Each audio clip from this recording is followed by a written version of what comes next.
افسوس، صد افسوس، ایک اور ماں، ایک اور بیچاری ماں سسک سسک کے مر گئی، تنہائی میں مر گئی۔ افسوس، ہم کتنے غریب ہوتے جا رہے ہیں، ہم کتنے بد تہذیب ہوتے جا رہے ہیں، ہم کتنے مادیت پرست ہوتے جا رہے ہیں، ہم اپنی ماؤں کو مرنے کے لیے تنہا چھوڑ رہے ہیں۔ کہاں گئی ہماری تہذیب؟ کتنی پیاری تھی نا یہ عائشہ جی، خوبصورت۔ ان کو دیکھ کر مشرقی تہذیب اور رکھ رکھاؤ کا سارا قصہ ہماری آنکھوں کے سامنے آ جاتا تھا۔ مشہور ڈرامے کیے، خالدہ ریاست کی بہن، اور اتنا بڑا نام، اتنی خوبصورت، اتنی پیاری، اور اردو ادب اور تہذیب کا سرچشمہ بیٹوں کی ماں تھی نا، اس لیے تنہائی میں مر گئی۔ بہت بری لگی ہے آپ کو یہ بات، لیکن یہ حقیقت ہے۔ اگر ان کی بیٹی ہوتی نا تو ان کو فون کر کے پوچھتی، اماں آپ نے دوائی کھائی ہے کہ نہیں، اماں آپ زندہ ہیں یا نہیں، اماں آپ فون کیوں نہیں اٹھا رہے۔ میں جب سے یہ سنا ہے نا، مجھ سے برداشت ہی نہیں ہو رہا۔ ایک ہفتہ تنہائی میں پڑی رہی، کسی بیٹے کو خیال نہیں آیا؟ میں کیوں کسی رشتہ دار کی بات کروں، سگے بچوں کو خیال نہیں آیا کہ ایک ہفتے سے ماں سے کانٹیکٹ نہیں ہو رہا، اس کی باڈی سے تعفن اٹھ رہا ہے تو محلے والے بتا رہے ہیں شرم سے ڈوب مرے وہ بیٹے۔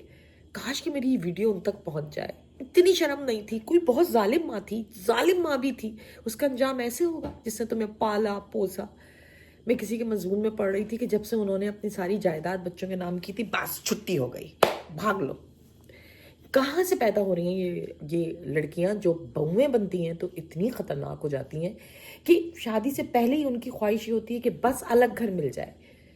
لڑکوں سے کہتی ہیں ہم فاقے کر لیں گے، الگ گھر میں رہیں گے، میں بہت اچھا گزارا کر لوں گی، بس الگ رہوں۔ جنہوں نے ماؤں نے پیدا کیا ہوتا ہے، جن کی یہ آرزو ہوتی ہے، جن کا یہ ارمان ہوتا ہے کہ ان کے گھر کے آنگن میں ان کے پوتا پوتی کھیلیں گے، پتہ نہیں کیسی مائیں اپنی بیٹیوں کی تربیت کر رہی ہیں کہ وہ صرف ماؤں کا خیال کریں گے لیکن سانسوں کا نہیں۔ اچھا وہ نہ کریں تو بیٹو تم تو سمجھو تمہاری ماں ہے، اس نے ارمانوں سے پیدا کیا ہے، اس سے ساری خدمت لیتے ہوئے اس وقت تمہیں یاد نہیں آ رہا ہوتا کہ تمہاری بیوی آئے گی، بالکل آئے گی، بیوی اپنے ارمان لے کر آئے گی۔ بیوی اور ماں میں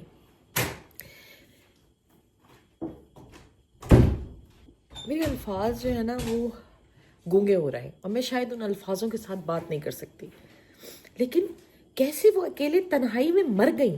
ایک ماں مر گئی اور ان بغیرت بیٹوں کو پتہ نہیں چلا کہ ایک ہفتے تک اس کی لاش اکیلی سڑتی رہی۔ یہ ڈیزرو نہیں کرتی تھی وہ۔ میرا حق ہے کہ میں بولوں اس بات پہ، میں ان لڑکوں کا گریبان پکڑوں جو اپنی ماؤں کو ایسے تنہا چھوڑ کے چلے جاتے ہیں۔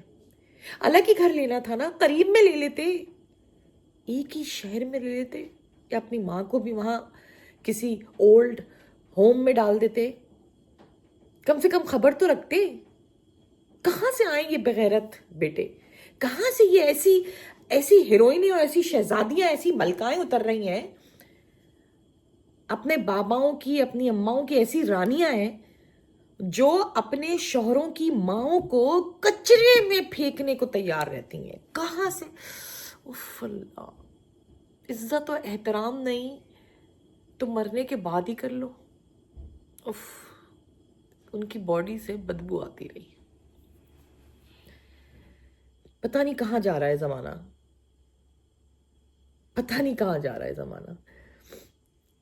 ان کی سب سے بڑی خواہش ان بہوؤں کی یہی ہوتی ہے کہ سب سے پہلے الگ گھر ملے، صبح صبح اٹھ کے ساس کی آواز سننے کو نہ ملے، ساس کو چائے بنا کے نہ دینی پڑے۔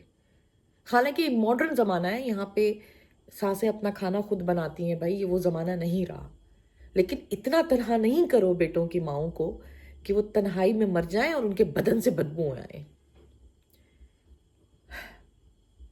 شاید میں جذباتی ہو رہی ہوں، شاید مجھے کچھ وقت لگے گا سنبھلنے میں،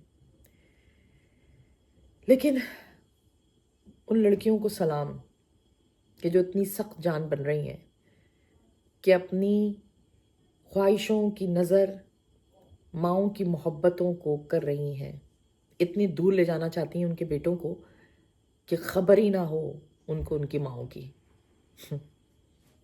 پھر جب وہ ماں بنے گی نا پھر ان کو پتہ چلے گا. خدا بہت جلد انجام دکھائے گا, بہت جلد. خدا کسی ماں کو ایسی موت نہ دے. آمین.